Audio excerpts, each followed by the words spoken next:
Salam vatandaşlar. Men şu Merdan Muhammedov hakda kıskaçık bir gurrun etmekçi. Dün öňün yanlışmasam Halkın Sesi kanalında saparagan bir çıkışı vardı. Şoň aşağına bir yorum yazıpdyr. Kemine diýdigin kim aý diýip. Merdan Muhammedov diýdigin kim aý diýipdir.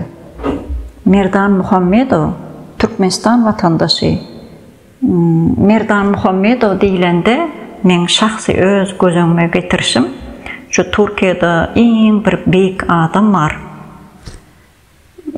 Halk üçin iň ulu bir iş eden, beýik bir iş eden adam, hormatlanýan adam Mustafa Kemal Atatürk.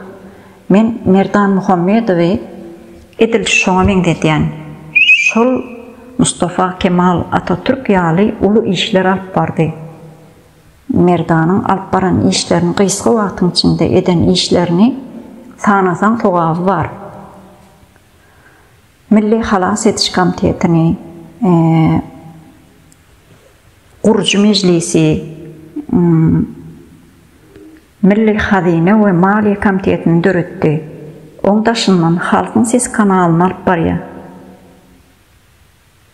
Şu ýerde men Türkmenistanyň Ankaradaky baş konsuloslugyna ýüzlenmek isleýän.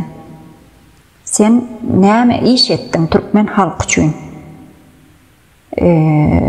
Türkiýede näçe san türkmen watandaşy wepat etdi. Haýsy biriniň mazaryna baryp sen taş goýdyň? Ýa-da hastalanan haýsy bir türkmen watandaşynyň elinden tutup sen hastahana götürdüň ýa şu ýerden cesedini Türkmenistana gönderip bilmän ýören türkmen watandaşlaryna ýardam etdiň. Sen halkyň öňüne çykyp aýtyp ber. Men şonu talap edýän. Ankara baş konsuloslugynyň ýa web saýtyňda çykyş edip aýt. Bilmedim nirede çykyş etseň, men senden hasabat sorýan şu ýerden. Keminen şu ýerde eden işleri, ýani Merdan Muhammedowyň eden işlerini sanasaň sogaby var. Merdan Muhammedowyň arkasynda bütün Gurju Mejlisiň agzalary dur. Oňdaşyndan bütün halk dur. Oňdaşyndan ýokary guramalar dur. Näçe beýik guramalar dur. Bu eden işlerine de jogap berersiňiz.